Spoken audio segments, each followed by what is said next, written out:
Namaste everybody. Today I'm going to teach you a simple yet effective technique which will definitely boost your mental clarity if practiced consistently for even few days. Journaling, one of the most commonly heard practices, isn't it? But most of them, when we talk about journaling, feel it's just about jotting down some random thoughts or probably venting out their emotions out on the paper. But journaling, if done effectively and appropriately, can be an amazing tool for you to not just heal your emotional wounds, but also boost your mental clarity and also help you to have a track of your progress. Today, I'll teach you some effective journaling techniques, but before that, let me tell you why journaling is extremely important. First and foremost, as I told you, this will help you to have a blueprint of most of the goals or short-term achievements that you want to execute, and also helps your subconscious mind to understand what is the best next step forward that will benefit you. Now, secondly, as I told you earlier, this is going to be a great healing method for you to release a lot of blocked emotions or probably a lot of mental agitation. Now, apart from these two benefits, this will also help you to sharpen your mental abilities, because the whole plan of putting your thoughts down in a condensed form, in a nutshell, actually helps your inner mind to release a lot of mental baggage from your mind. Well, to start off with, all you need is your time, definitely, but make sure that you give consistent time, as in you fix a specific time every day and ensure that you're doing journaling almost during the same time. Now, second most important thing is to just have a small personal diary. So, for journaling, we usually pick up some fancy books because it helps us to connect with the intuitive mind easily.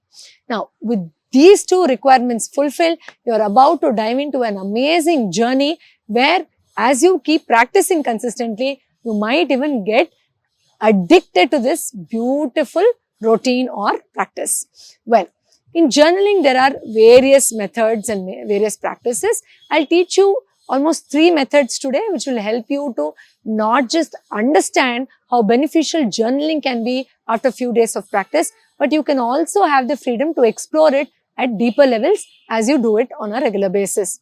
The first simple practice of journaling is to start off with gratitude journaling. So, just put today's date on a fresh paper in your book and then start giving thanks to few things that you just experience around you. It could be fresh air, or it could be clean water that you're drinking. It could be giving thanks to your parents, to your own body. So, just about 4 or 5 points specifically giving gratitude. If you feel like elaborating how you experience them deep inside your heart with immense gratitude, you can go ahead and do it. Otherwise, just write thank you for and go on listing them. List at least 4 or 5 of them every day. Now, this hardly takes about 2 minutes, isn't it?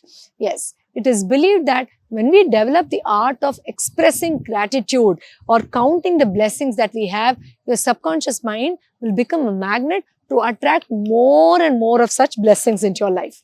So, the first part of the first method of journaling is gratitude journaling. Now, the second most important part of the journaling is reflective journaling. So, you think back of an event that has probably emotionally disturbed you or mentally which has pulled you down. Right to jot it down, but please ensure that you don't write down the entire history, or the whole scene need not be explained on the paper. All you have to do is to just try to condense it, make it as short as possible, put down the highlights, be very non-judgmental while expressing it, be very unbiased, and be open and honest with your own self. You don't have to be, disguising yourself with all the ego coming up when you're writing it down, always giving that one pointed view of I am right and this is what was supposed to happen. Just be neutral towards expressing whatever happened then, and then see how you can arrive at the learnings that came from that specific event or that indulgence that you had in that specific circumstance. Now, after having done gratitude journaling for a few days, it becomes extremely easy for your mind to understand what specific benefits or learnings that you have derived from that significant event of the past. Now, the third method of journaling that you can use is called bullet journaling.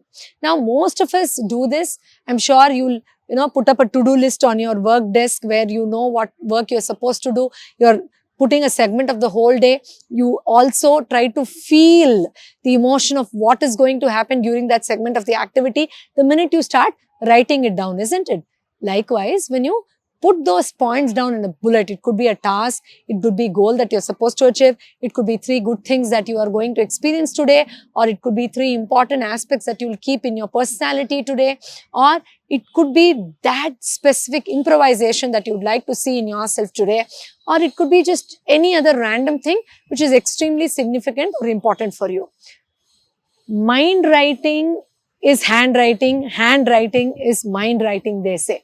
So the minute you put your pen down on the paper and start putting your thoughts out there, your subconscious mind start grasping all those important aspects and tunes your whole energy in alignment with where you want to arrive. So usually in journaling, in spite of expressing a lot of negative things, sometimes when we are recalling the past, we come to a happy or a good conclusion and see what is a key takeaway that we can get from this whole writing down that we are practicing.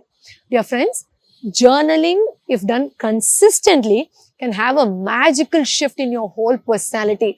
You can be a lot more confident in arriving at your destinations. You can be a lot more easy about how you're handling certain tough relationships, and you can be a lot more graceful about the whole thing that you're experiencing in your life. So do let me know if you're already practicing journaling, how was your experience? And if you need more tips and suggestions on journaling, do mention that in the comment box and I'll be more than happy to help you. Thank you so much for watching. I'll meet you in the next episode and we will explore more about how you can improvise on your mental clarity and emotional well-being in our next episode. Thank you so much for watching. Namaste.